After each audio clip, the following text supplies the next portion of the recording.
വാർത്തകളിലേക്ക് മധ്യപ്രദേശ് ജബൽപൂർ ബോട്ട് അപകടത്തിൽ മരണസംഖ്യ 9 കാണാതായ 6 പേർക്കായുള്ള തെരച്ചിൽ തുടരുകയാണ്. രക്ഷപ്പെട്ടവരുടെ ആരോപണങ്ങൾ ശരിവെക്കുന്ന പുതിയ ദൃശ്യങ്ങൾ പുറത്തുവന്നു. ബോട്ടിലേക്ക് വെള്ളം കയറുന്നതോടെ സീൽ ചെയ്ത ലൈഫ് ജാക്കറ്റുകൾ പുറത്തെടുക്കാൻ ശ്രമിക്കുന്ന ജീവനക്കാരുടെ ദൃശ്യങ്ങളാണ് പുറത്തുവന്നത്.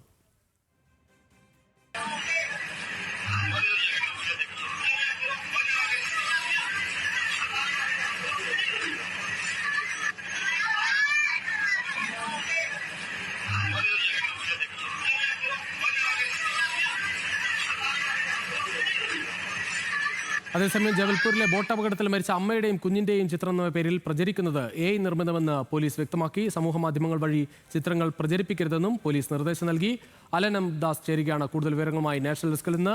അലൻ, എന്തായാലും വളരെ ദൗർഭാഗ്യകരമായ സംഭവമാണ്. വീണ്ടും മരണസംഖ്യ ഉയരുന്നുണ്ട്. അതോടൊപ്പം തന്നെ ഇത്തരത്തിൽ ഒരു വലിയ ദുരന്തമുണ്ടാകുമ്പോൾ പോലും ഇത്തരം AI ചിത്രങ്ങളൊക്കെ ഉണ്ടാക്കി അതൊരു വൈകാരിക വിഷയമാക്കി മാറ്റുന്ന ആളുകളുണ്ട്. അതിനെതിരെയും ജാഗ്രത പുലർത്തേണ്ട ഘട്ടം കൂടിയാണിത്. അതേ രുജീഷ്, മധ്യപ്രദേശിലെ ജഗൽപൂരിൽ ഏപ്രിൽ 30-ന് കൃത്യം പറഞ്ഞാൽ 6 മണിയോട് കൂടിയാണ് ഈ അപകടം ഉണ്ടാകുന്നത്. അപകട കാരണം ബോട്ടിൽ അമിതമായ ആളുകൾ കയറിയതാണ് എന്നാണ് മനസ്സിലാക്കാൻ കഴിയുന്നത്. 29 പേർക്ക് മാത്രം കയറാൻ കഴിയുന്ന ബോട്ടിൽ ഏകദേശം 40 പേരാണ് സഞ്ചരിച്ചത് എന്നാണ് മനസ്സിലാക്കാൻ കഴിയുന്നത്. ഇതാണ് അപകട കാരണമെന്നാണ് പോലീസിൻ്റെ പ്രാഥമിക നിഗമനം. അതിൽ പ്രധാനപ്പെട്ട മറ്റൊരു കാര്യം എന്ന് പറയുന്നത് ലൈഫ് ജാക്കറ്റിൻ്റെ ഉപയോഗമാണ്. നമ്മൾ ഇരുചക്ര വാഹനങ്ങളിൽ യാത്ര ചെയ്യുമ്പോൾ ഹെൽമെറ്റ് ധരിക്കുന്ന പോലെ തന്നെ ജലവിനോദത്തിനിറങ്ങുമ്പോൾ അല്ലെങ്കിൽ ജലസഞ്ചാരത്തിനിറങ്ങുമ്പോൾ ലൈഫ് ജാക്കറ്റ് ധരിക്കേണ്ടത് അത്യാവശ്യമാണ്. നമ്മൾ അപ്രതീക്ഷിതമായാണ് അപകടങ്ങൾ നമ്മളെ തേടിയിരിക്കുന്നത്.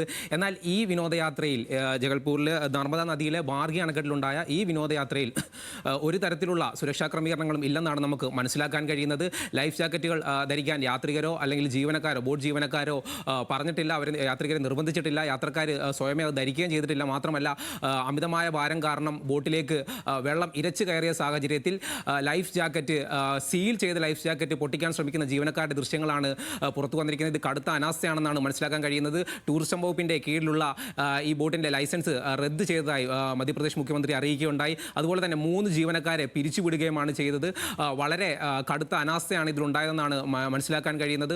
മാത്രമല്ല, വളരെ വേദനാജനകമായ മറ്റൊരു കാര്യമെന്ന് പറയുന്നത് ഒരു AI ചിത്രമാണ്. നിലവിൽ വളരെ വേദന ഉണ്ടാക്കുന്ന ഒരു അപകടമുണ്ടായ സാഹചര്യത്തിൽ ഒരമ്മയും മകനും ഒരേ ലൈഫ് ജാക്കറ്റിൽ നിൽക്കുന്ന ചിത്രങ്ങൾ നമ്മുടെ മുന്നിലുണ്ട്. ഒരേ ലൈഫ് ജാക്കറ്റിൽ ഒരമ്മ തൻ്റെ മകനെ നെഞ്ചോട് ചേർത്ത് പിടിക്കുന്ന കരളിലിരിക്കുന്ന ഒരു കാഴ്ച നമ്മുടെ മുന്നിൽ നിലനിൽക്കെ തന്നെ ഒരേ ചിത്രം, അതേ ചിത്രത്തോട് സാമ്യം തോന്നിക്കുന്ന ഒരേ ചിത്രം പ്രചരിപ്പിക്കുന്ന ഒരു അവസ്ഥ കൂടിയുണ്ട്. ഇത്തരം ചിത്രങ്ങൾ പ്രചരിപ്പിക്കുന്ന ആളുകളുടെ മാനസികാവസ്ഥ പരിശോധിക്കേണ്ടതാണ്. ഇത്തരം ദുരന്തമുഖത്തിൽ ഇത്തരം ചിത്രങ്ങൾ പ്രചരിപ്പിച്ചാൽ അത് എത്രമാത്രം ആഘാതമാണ് സമൂഹത്തിൽ ഉണ്ടാക്കുന്നതെന്ന് നമ്മൾ മനസ്സിലാക്കണം. ഇത്തരം പ്രവൃത്തികളെ റദ്ദ് ചെയ്യേണ്ടത് ആവശ്യമാണ്.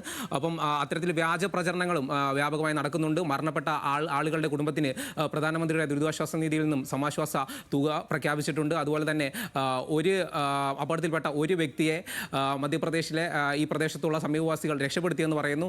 അദ്ദേഹവും പറയുന്നത് പലപ്പോഴും ഞങ്ങൾ പറഞ്ഞു തിരിച്ചു പോകണം, കരയിലേക്ക് പോകണം, ബോട്ട് അപകടത്തിൽപ്പെടുകയാണെന്ന് പറഞ്ഞപ്പോഴും ഈ ബോട്ട് അധികൃതർ അതിന് തയ്യാറായിട്ടില്ല എന്നാണ് നമ്മൾ മനസ്സിലാക്കാൻ കഴിയുന്നത്.